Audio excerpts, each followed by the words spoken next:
أعوذ بالله من الشيطان الرجيم. بسم الله الرحمن الرحيم. وما خلقت الجن والإنس إلا ليعبدون ما أريد منهم من رزق وما أريد أن يطعمون إن الله هو الرزاق ذو القوة المتين. پیش خدمت ہے شرح کتاب التوحید لفضیلۃ الشیخ عبداللہ ناصر الرحمانی حافظہ اللہ. بسم الله الرحمن الرحيم. قال المؤلف رحمه الله تعالى في باب من تبرك بشجرة أو حجر ونحوهما.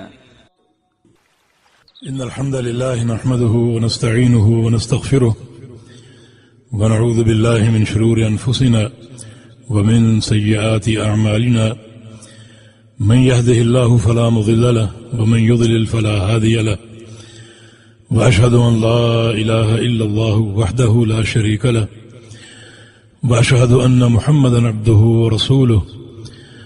أما بعد فإن خير الحديث كتاب الله وخير الهدي هدي محمد صلى الله تعالى عليه وسلم وشر الأمور محدثاتها وكل محدثة بدعة وكل بدعة ضلالة وكل ضلالة في النار.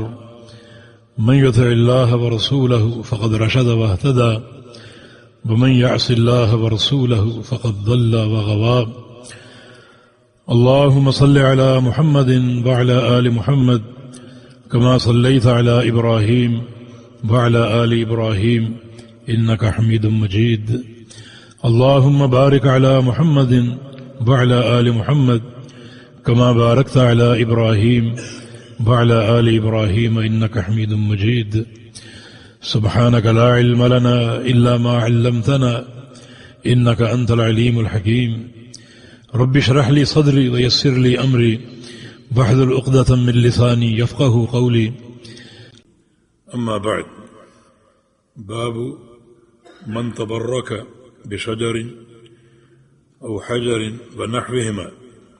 یہ باب ہے کہ جو شخص کسی درخت یا پتھر کو بابرکت سمجھے اور اس سے برکت اخذ کرنے کی کوشش کرے، جیسے اس کو چھونا یا اسے اپنے سینے سے لگانا، اس قسم کا عقیدہ اگر کار فرما ہے تو ایسے شخص کا کیا حکم؟ اور صرف پتھر یا درخت ہی نہیں، وَنَحْوِهِمَا، اس جیسی کوئی بھی چیز ہو، جیسے کوئی ستون ہو، کوئی قبر ہو، کوئی قبہ ہو، تو ان سے برکت اخذ کی جا سکتی ہے، یہ ان میں برکت کا عقیدہ رکھا جا سکتا ہے، اور پھر وہاں جانا، ان کی زیارت کرنا، ان کا قصد کرنا، ان کو چھونا. کیا اس کا حکم ہے؟ اس کا حکم یہ ہے کہ یہ شرک ہے. رسول اکرم صلی اللہ علیہ وسلم اور صحابہ کرام کے دور میں ایسا کوئی عمل یا برکت کے تعلق سے کوئی عقیدہ موجود نہ تھا. حتیٰ کہ نبی علیہ السلام کے دور میں نبی علیہ السلام کی نشانیاں تھیں، نبی علیہ السلام کے گھر تھے، آپ کے کمرے تھے. کبھی کسی صحابی نے ان کمروں کو چھوا ہو یا ان سے برکت حاصل کرنے کا عقیدہ رکھا ہو. پھر صحابہ کرام کے دور میں نبی علیہ السلام کے انتقال کے بعد آپ کی قبر مبارک تھی، اور کبھی صحابہ نے آپ کی قبر کو چھوا ہو یا اس کی تربت کو چھونے کی کوشش کی ہو. ایسا کوئی عمل صحابہ کی سیرتوں سے اور پیغمبر صلی اللہ علیہ وسلم کے مبارک دور سے نہ ثابت ہے اور نہ حاصل ہے. اور یہ کسی غیر سے برکت کا حصول اور یہ عقیدہ شرک ہے، کیونکہ یہ غیر سے جلب خیر کا عقیدہ ہے.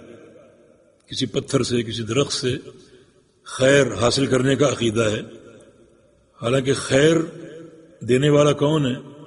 صرف اللہ رب العزت.